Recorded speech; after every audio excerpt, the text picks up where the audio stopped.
You've been very successful. You've carved out this niche for you. You've really made yourself king of the nerds and all things nerd, which I think is fantastic. It is. There's no leader. I am a servant in the nerd army. That is merely what I am. That's a scary army. But you recently did something that seems very un-nerd-like. Is that not true? 100%. Okay, what was it?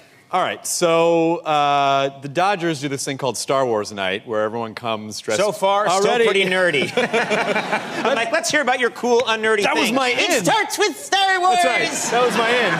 And R2 is the umpire, and the stormtroopers are catchers. So There's a Star Wars Night at Dodger Stadium. Star Wars Night at Dodger Stadium. So they said, we'd love you to throw out the first pitch, and I was like, sports? You know, like that was my. There's a reason my girlfriend says there's a reason your podcast is called The Nerdist and not The Sportist. Like, I'm not sporty You're at all. not a sports guy. And so I call my mom, who's like the biggest sports person. Like, she calls in sports talk radio shows and swears at them. Like, she's that kind of fan. She knows all the facts, knows all the stats. Knows everything. So I go, look, I'm going to throw out the first pitch at the Dodger game. Then there was a scream for about a minute, and then she got into, like, stage mom mode, where she was like, all right, you got to go down and practice, and you got to get up on the mound, and it's higher than you think, but don't throw down to the catcher. You're going to want to throw high, and then it'll go down. And I'm like, take it easy, Mommy Lasorda. Like, it got crazy. Right. And so I followed her advice, and I did not. I did okay. So you practiced. I did. And what happened? You got up on the mound and you threw the pitch. Yes. And you made it.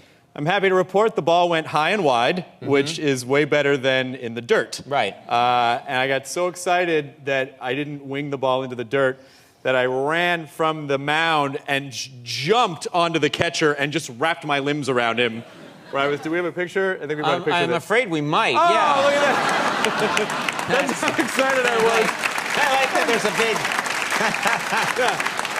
big Star Wars logo behind you. And of course, there was not at all worried about, you might hurt this guy, he's a multi-million-dollar athlete. I'm just like, I need to hold someone, because I was so. And it took them 6 hours to pry you off. Yeah, I just stayed on him for the whole game. I'm like, let's do it. I like that you wore a mitt when you were just going to throw. Yeah.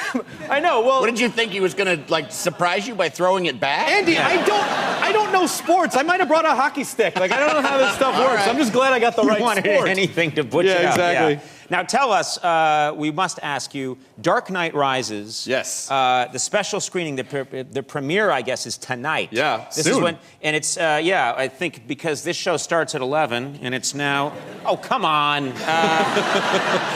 Yes, it's really like just 20 minutes away, this show is going to start. Yeah, I know, it's exciting. So, anything you can tell, have you seen Dark Knight Rises? I did. The company that made Dark Knight legendary bought Nerdist. Like, they acquired us. They own you. They own me now, Yeah. and happily so. So I got to see a screening earlier this week, and it's amazing. I don't want to give anything away. I think it's weird that Alfred hangs himself 3 minutes into the movie, but you guys will see it. It's going to be great. And then an awesome Superman cameo. But again, you guys, you'll love it.